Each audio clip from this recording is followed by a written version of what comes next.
할렐루야.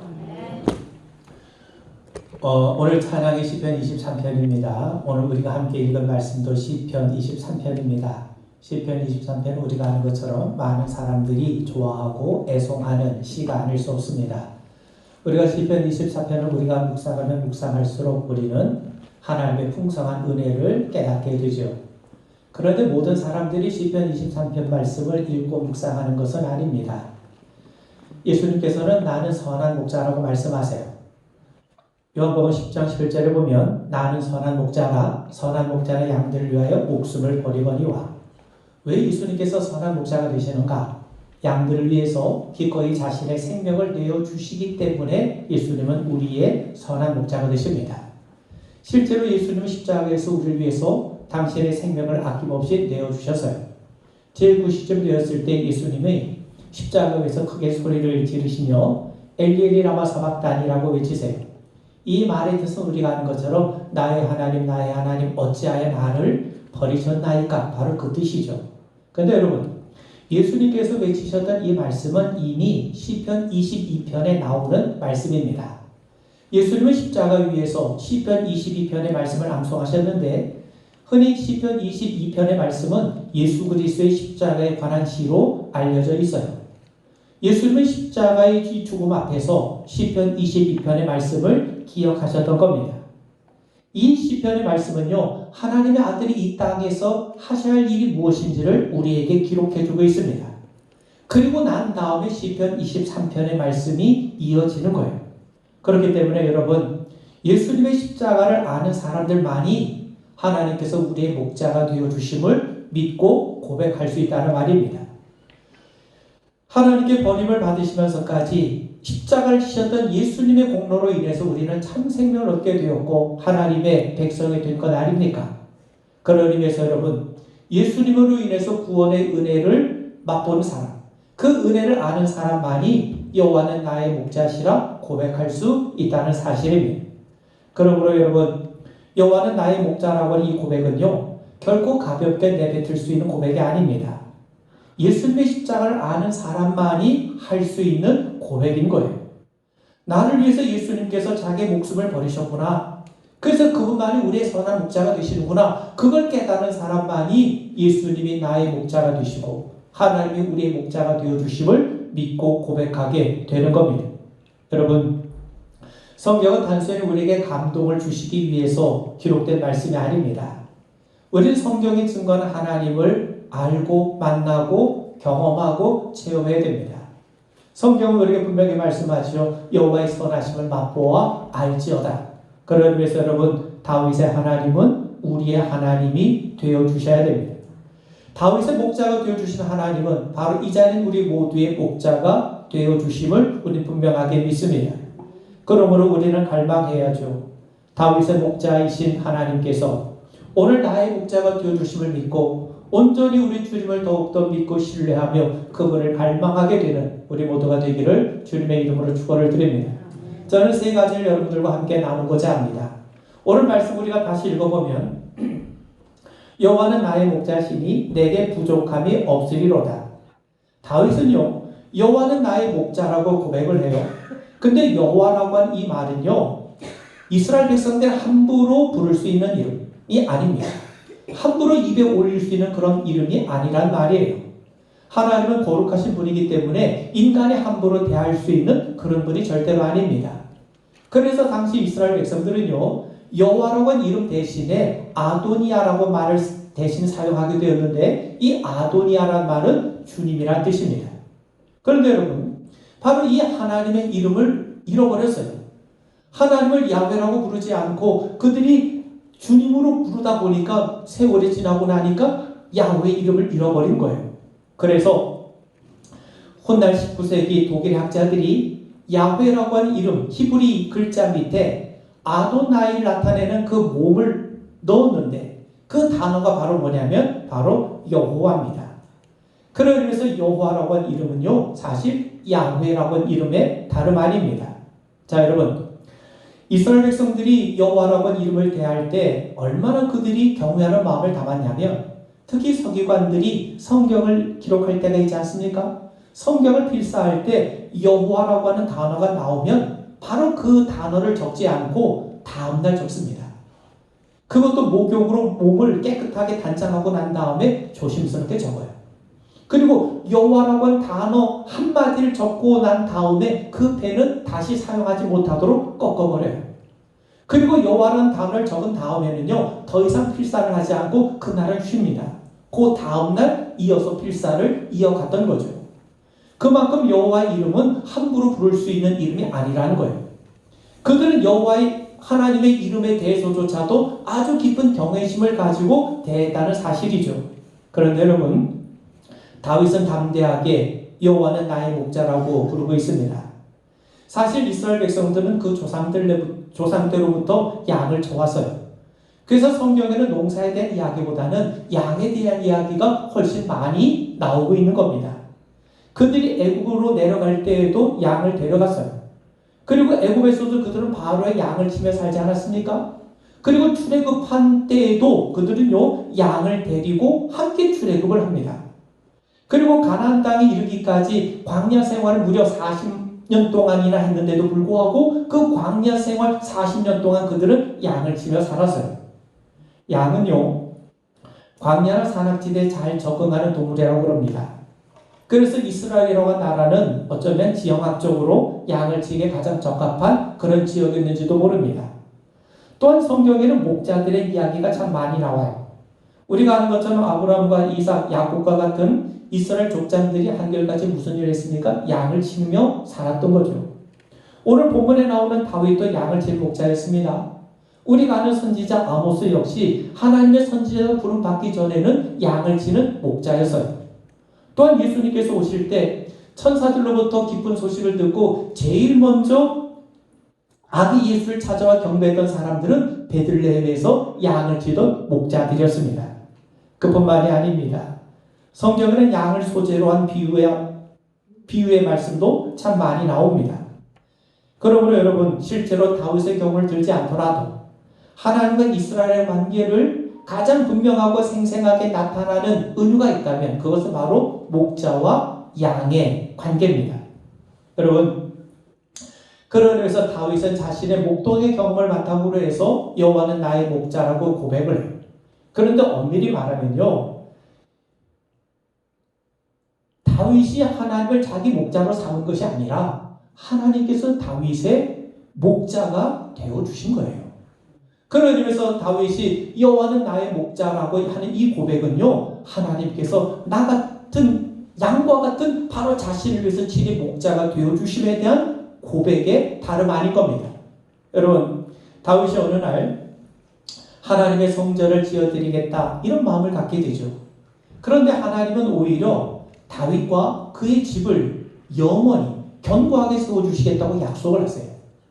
다윗은 하나님의 성전을 지어드려야겠다는 그런 마음을 가졌을 뿐인데 하나님은 오히려 다윗과 그의 후손에 이르기까지 이 왕이 영원히 다윗의 가문에서 나올 것을 약속하시면서 그의 집안, 그의 가문을 견고하게 세워주시겠다고 약속을 하시죠. 자, 그때 다윗이 어떻게 고백을 합니까? 주 여호와여, 나는 누구이오며 내 집은 무엇이기에 나를 여기까지 이르게 하셨나이까? 한마디로 말하면 하나님, 제가 도대체 누구인데 하나님께서 나에게 이렇게 은혜를 베풀어 주십니까?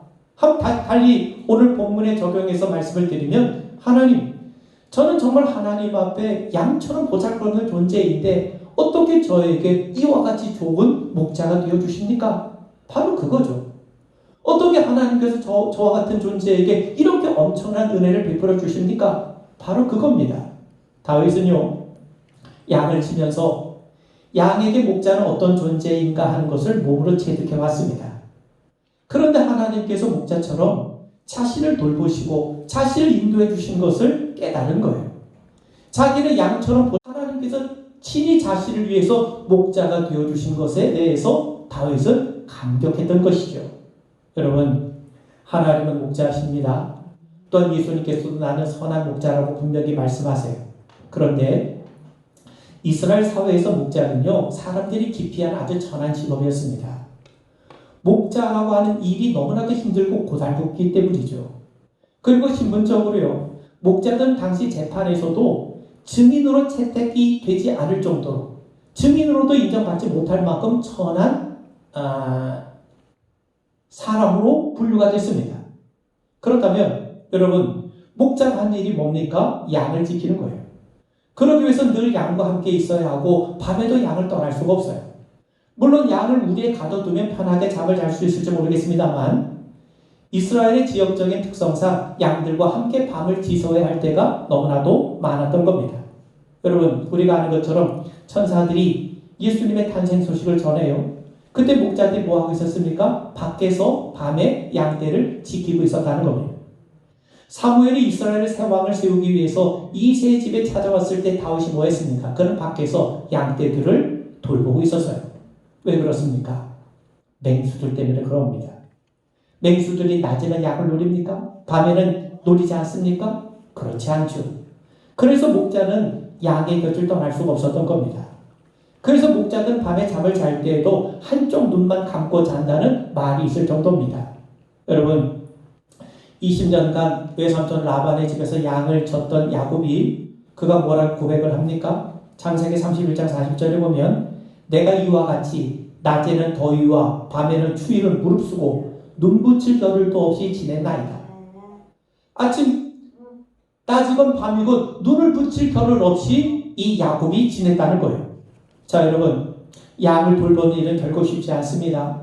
매일 풀밭과 물가를 찾기 위해서 이리저리 돌아다녀야 돼요. 또한 양의 다리가 부러지거나 다치기라도 하면 다 나을 때까지 그 양을 어깨에 메고 다니거나 아니면 가슴으로 안고 다녀야 했습니다. 그뿐만이 아니에요. 광야에서 하루 종일 양들과 지내는 것이 얼마나 지루했겠습니까? 더군다나 몇 달씩 집을 떠나야 했어요. 말 한마디 붙일 사람이 없습니다. 그러니 얼마나 외롭고 답답했겠습니까? 그래서 사람들은 목자 되는 것 자체를 아주 대단히 꺼려했던 거예요. 그런데 여러분, 하나님께서 친히 다윗의 목자가 되어주세요. 당시 사람들이 가장 천하게 어느 누구도 기피했던 그 일을 하나님께서 친히 몸소 감당해 주신 거예요. 여러분, 하나님은 어떤 분이세요? 거룩하시고 영광과 존귀와 찬양을 받에게 합당하신 분 아닙니까? 바로 그런 분이 친히 우리를 보살피시기 위해서, 친히 우리를 구원하시기 위해서 친히 우리와 똑같은 몸을 입고 오셨을 뿐만 아니라 십자가를 지시기까지 자신을 낮추시면서까지 숱한 사람들의 비난과 조롱을 감수하시면서까지 십자가 앞에서 부끄러움을 개의치 않으시면서까지 우리를 구원해 주신 것 아닙니까? 그래서 예수님이 우리의 진정한 목자가 되시는 겁니다. 여러분, 다윗이 원해서 하나님의 그의 목자가 되신 것이 아닙니다. 그분의 풍성하신 하나님이 친히 그의 목자가 되어주셨어요. 그래서 하나님은 은혜의 하나님이신 겁니다. 여러분, 목자가 양을 떠나지 말아야 하는 것처럼 하나님은 다윗을 떠나신 적이 없으세요. 하나님은 이스라엘 백성을 떠나신 적이 없으세요. 낮에는 구름 기둥으로 밤에는 불 기둥으로 이스라엘 인도하신 하나님은 지금도 우리를 위해서 졸지도 아니하시고 주무시지도 아니하시는 하나님이심을 우리 분명하게 믿게 되길 바랍니다. 목자는 맹수가 달려들 때 자기 양들을 지키기 위해서 친히 나가서 싸웁니다. 여러분, 다윗이 골리앗과 싸우겠다고 하자 사울이 만류를 해요. 그러다 다윗이 이렇게 말을 하죠. 주의 종이 아버지의 양을 지킬 때에 사자나 곰이 와서 양떼에서 새끼를 물어가면 내가 따라가서 그것을 치고 그 입에서 새끼를 건져내었고 그것이 일어나 나를 해하고자 하면 내가 그 수염을 잡고 그것을 쳐 죽였나이다. 여러분, 다윗이 아는 하나님은 어떤 하나님이십니까? 양을 위해서 친히 싸워주는 목자와 같으신 분이세요. 그런데 다윗이 지금까지 살아오면서 자기를 위해서 싸워주신 분이 계심을 알았던 거예요. 그분이 누구냐? 하나님이신 거죠. 그래서 다윗을 만류했던 사울에게 이렇게 외칩니다. 여호와께서 나를 사자의 발톱과 곰의 발톱에서 건져내셨은즉 나를 이 블레셋 사람의 손에서도 건져내시리이다. 여러분, 다윗에게 진정한 목자는 하나님이세요. 나는 양이지만 양을 위해서 목자가 대신 나가서 그 곰의 발톱에서도 이 양을 보호하고 지켜준 것처럼 지금 이 골리앗뿐만 아니라 그 숱한 적대 세력 앞에서도 하나님이 나를 지켜주신 것을 분명하게 믿고 신뢰할 수 있었던 거예요. 그런 의미에서 여러분, 하나님이 우리의 목자가 되어 주심을 분명하게 믿게 되기를 주님의 이름으로 축원을 드립니다. 자, 이스라엘은요 원래 12지파를 중심으로 동맹을 맺은 그 지파 동맹체입니다. 근데 다윗의 시대는 어느 시대냐면 사울을 중심으로 해서 12지파 동맹에서 이제 왕을 중심으로 하는 왕정 중심으로 체제가 변화되어 가는 바로 그런 시대입니다. 그리고 이스라엘 백성들은 원래 양과 염소를 치는 목축 문화를 가지고 있지 않았습니까? 근데 가나안 땅에 정착하고 난 다음부터는요 빠르게 농경 문화로 점차적으로 사회가 재편되어 가고 있었던 시대입니다. 사람들이 가나안 땅에 정착하고 난 다음에는요 힘든 목축업보다 농경 문화에 익숙해져 가기 시작했던 겁니다. 그러다 보니까 사람들은 이제 조상들로부터 내려왔던 목축업을 천시했는데 이것이 무엇으로 이어지게 되냐면 조상들로부터 이어져 온 하나님의 신앙을 약화시키는 그런 일들이 발생하기 시작한 거예요. 사람들이 점차적으로 이 농사를 짓다 보니까 가나안 땅에서 농사를 짓다 보니까 그들의 마음속에 어떤 생각이 드냐면 농사의 신이 누구냐? 농사의 신이 바알이구나. 그럼 우리가 바알을 잘 섬기면 농사를 잘 지을 수 있겠구나. 그런 생각이 들다 보니까 점차적으로 하나님 신앙을 등지고 농사의 신으로 알려진 바알 종교에 동화되어가는 일들이 발생하기 시작했던 겁니다. 바로 그런 시대에 지금 다윗이 여호와는 나의 목자라고 담대하게 선포하고 있는 거예요. 우리의 진정한 목자가 되신 분이 누구냐? 바알이 아니라는 거예요. 하나님이시라는 거예요. 여러분, 그런데 다윗만 하나님을 나의 목자로 고백한 것이 아닙니다. 성경에서 최초로 하나님을 나의 목자로 고백한 사람은 바로 야곱이에요. 야곱이 요셉의 두 아들을 축복할 때 그는 하나님을 이렇게 고백합니다. 창세기 48장 15절에 보면 내 조부 아브라함과 아버지 이삭이 섬기던 하나님, 나의 출생으로부터 지금까지 나를 기르신 하나님, 나를 기르신 하나님이라는 거죠. 그 나를 기르다라는 말을요, 그 히브리 말로는 라라고 얘기하는데 이 라라는 말에서 목자라는 말이 나와요. 그래서 새 번역 성경에서는요, 나를 기르신 하나님을 나의 목자가 되어주신 하나님이라고 번역을 하고 있습니다. 야곱도 평생 양을 치는 목자로 살아왔어요.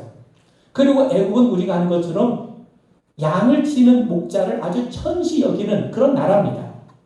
그런데도 야곱은 바로 그 자리에서 목자를 천시 여기는 바로 그런 자리에서 여호와는 나의 목자라고 담대하게 고백을 했던 겁니다. 성도 여러분, 하나님은 목자라고 하는 고백과 하나님은 나의 목자라고 하는 고백은 하늘과 땅만큼 차이가 커요. 나의 목자라고 했을 때 나의라고 하는 말은 소유격이죠. 근데 우리는 소유를 나타낼 때 그 나의라는 말을 사용하지만 이스라엘 백성들에게 그 나의라고 하는 이 소유격은요, 단순한 소유를 나타내는 의미라기보다는 관계를 나타내는 표현입니다. 하나님은 목자라는 말은요, 객관적인 사실일 수 있지만 나하고는 아무런 상관이 없는 표현일 수 있어요. 그런데 하나님이 나의 목자라고 하는 고백은요, 하나님의 소유의 대상입니까? 내가 가지면 갖고 말면 많은 그런 대상입니까? 아니에요. 하나님이 나의 목자라고 하는 것은 적어도 하나님과 나와의 관계가 아주 특별하다는 거예요. 그분과 내가 굉장히 친밀하고 돈독하다는 겁니다. 그래서 나의라는 말은요, 소유를 나타내는 의미라기보다는 그분과의 깊은 친밀한 관계를 나타내는 표현입니다. 여러분, 하나님은 거룩하시기 때문에 이름조차 함부로 부를 수 없어요. 그런데 다윗은 그분의 이름을 부르며 나의 목자라 고백합니다. 그만큼 하나님과 나와의 관계가 친밀한 관계, 사랑하는 관계라는 거예요. 이것을 신약 성경적으로 표현한다면 바로 아버지와 아들의 관계라는 겁니다. 하나님과 다윗의 관계가 그러하다는 거죠. 여러분, 신앙이라는 게 뭡니까? 신앙은 관계입니다. 하나님과 우리의 관계가 목자와 양의 관계가 되는 거예요. 아버지와 아들의 관계가 되는 겁니다. 더 나아가서 신랑과 신부의 관계가 되는 거예요. 그만큼 하나님과 우리의 관계가 친밀해지는 거예요. 그게 바로 신앙인 거죠. 그런데 그런 관계를 맺으시기 위해서 먼저 손을 내미신 분이 누굽니까? 하나님이세요. 먼저 우리 아버지가 되시겠다는 거예요. 먼저 우리의 신랑이 되시고 먼저 우리의 아버지가 되시겠다는 겁니다. 그래서 우리와 그런 친밀한 관계를 맺으시기 위해서 하나님이 먼저 하늘의 영광 버리셨잖아요. 십자가에서 피를 쏟으시기까지 우리를 사랑하시고 우리와 친밀한 관계를 맺기를 원하신 분이 하나님이신 거예요. 그러므로 여러분, 신앙이라는 게 뭡니까? 하나님이 나의 목자가 되어주심을 믿고 고백하는 겁니다. 하나님이 나의 목자가 되어주심을 믿기 때문에 그분이 어디로 인도하시든지 따라가는 게 신앙이죠. 하나님이 나의 아버지가 되어주심을 믿고 고백하기 때문에 하나님이 우리에게 주신 것이 참 좋은 것이구나. 그래서 그분 안에서 자족하고 참된 안식을 누리는 것, 이게 바로 신앙인 거예요. 그리스도께서 우리의 신랑이 되시는구나. 그렇기 때문에 주님께만 온전한 사랑을 고백하고 세속에 물들지 않고 우리의 신앙을 온전하게 지켜나가는 것, 이게 바로 신앙인 거죠. 여러분, 하나님이 나의 목자가 되십니다. 그런데 이 말은요, 나는 하나님의 양이란 말이죠. 양은 목자의 돌봄 없이는 스스로 생존하는 것이 불가능합니다. 발톱이 날카롭습니까? 또 그렇다고 동작이 민첩합니까? 그렇지 않아요. 그래서 양들은요, 맹수가 나타나면 속수무책 당할 수밖에 없어요. 그리고 양은 굉장히 고집스럽다고 합니다. 그러다 보니까 이 양에게 절대적으로 필요한 존재는 누구냐? 목자인 거예요. 여러분, 다윗이 시편 46편 1절에서 하나님은 우리의 피난처시요 힘이시니 환난 중에 만날 큰 도움이시라. 다윗이 깨달은 게 바로 이겁니다. 내 인생에 큰 도움이 있구나. 내 인생에 큰 피난처가 있구나. 내 인생에 힘이 있구나. 결국 내 인생에 해답이 있는데 그분이 누구냐? 하나님이신 거예요. 여러분, 다윗은 전쟁에서 잔뼈가 굵은 사람 아닙니까? 근데 그가 깨달은 게 뭐냐면 하나님이 나와 함께 하실 때 내가 점점 강해져 갔다는 거예요. 내가 전쟁을 수탁해 보니까 전략이 우수하고 군대가 많다고 해서 전쟁에 승리한 것이 아니라 하나님이 도우실 때 승리했구나. 결국 전쟁도 하나님께 속한 것이라는 것을 깨닫게 된 거예요. 그래서 다윗은 숱한 번경과 어려움 속에서도 친구들의 배신과 아들의 구테타에 쫓겨나서 천만인의 둘려 진친 바로 그 상황 속에서도 자기는 두려워하지 않고 오히려 평안했다고 고백합니다. 왜요? 그는 큰 해답을 갖고 있어요. 큰 도움을 가지고 있어요. 큰 피난처를 가지고 있습니다. 그게 뭡니까? 하나님이 자신의 목자가 되어주신 것을 분명히 알고 있었기 때문입니다. 여러분, 이스라엘 백성들이 광야에서 만나를 먹고 살지 않았습니까? 하나님께서 하루라도 만나를 내리지 않으시면 그들은 다 굶어 죽을 수밖에 없어요. 그런데 하나님은 내일을 위해서 만나를 남겨두지 말라고 그러세요. 왜 그렇습니까? 하나님이 매일같이 주시기 때문이에요. 근데 사람들이 욕심을 부려요. 그렇지만 거두는 만나는 썩어서 먹을 수가 없게 되었죠. 많이 거둔다고 해서 남는 게 없고 적게 거둔다고 해서 모자랄 것이 없는 겁니다. 그리고 안식일 전날에는 하나님께서 2배를 거두게 하셨어요. 결국 이 말은 무슨 말입니까? 이스라엘 백성들은 하나님만 바라보며 살라는 거예요. 여러분, 이스라엘 백성들은 지금 광야에 있는 양떼들 아닙니까? 하나님이 목자가 되어주지 않으시면 어떻게 광야의 길을 걸을 수 있고 어떻게 그들이 먹고 살 수 있습니까? 우리도 마찬가지입니다. 하나님이 목자가 되어주셔야 됩니다. 하나님이 여러분들의 인생에 불기둥과 구름기둥이 되어주시고 만나를 먹여주시고 반석에서 생물이 흘러넘치게 하시고 옷이 헤어지지 않게 하시고 발이 붙지 않도록 여러분들을 도와주셔야 됩니다. 한마디로 하나님께서 우리의 목자가 되어주셔야 되는 거죠. 그래야 우리가 광야를 걸 수 있는 것이고 그래야 우리가 가나안 땅을 향해 갈 수가 있는 것 아니겠습니까? 마지막으로요. 어느 목사님이 어느 교회 설교를 하러 가게 됐습니다. 설교 제목을 좀 알려달라는 거예요. 제목을 가르쳐줬죠. 여호와는 나의 목자시니. 그러니까 제목이 너무 평범했던지 재차 물어옵니다. 그러니까 그 목사님이 아니 여호와는 나의 목자시면 이거면 됐지 뭐가 더 필요하겠습니까? 그래서 이제 주일이 돼서 설교를 가보니까 주보의 설교 제목이 이렇게 실려있더라는 겁니다. 여호와는 나의 목자시니 이것으로 되지 뭐가 또 필요하겠습니까? 뭐 이렇게 적혀있더라는 거예요. 여러분, 하나님이 나의 목자가 되시면 그것으로 충분해요. 그리고 그 결론이 뭐냐? 내가 부족함이 없으리로답니다. 자, 여러분, 갓난 아이가 자라는데 필요한 게 이것저것 많이 있죠. 그런데 정말 아기에게 필요한 건 뭐예요? 엄마예요. 엄마만 있으면 모든 것이 해결이 되는 겁니다. 여러분, 캐스트쉽이라는 말이 있어요. 양이 네 발로 서지 못하고 아주 뒤집어지면 그 뒤집어진 양, 그걸 말을 하는데 양이 털이 너무 많거나 아니면 살을 너무 많이 쪘거나 아니면 새끼를 위해서 몸이 무거우면 넘어지게 되면 이 양이 스스로 일어나지 못한다는 거예요. 발랑 뒤집어진 거죠. 그런데 그 상태가 지속되면 얼마 버티지 못하고 양은 죽는다는 거예요. 그리고 양은요, 풀을 먹을 때 아예 뿌리까지 다 뜯어먹기 때문에 초장이 쉽게 황폐해진다는 겁니다. 이런 점에서 양은 우리 인간과 닮았어요.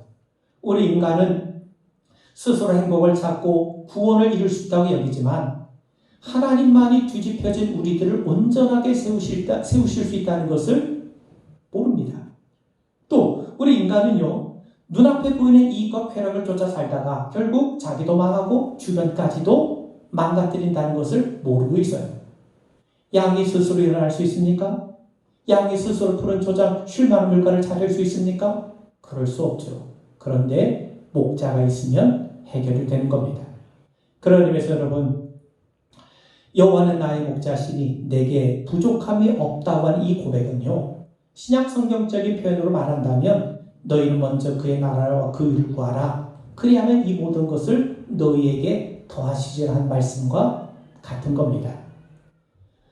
왜 그렇습니까? 하나님께서 우리에게 있어야 할 것을 다 아시기 때문이죠.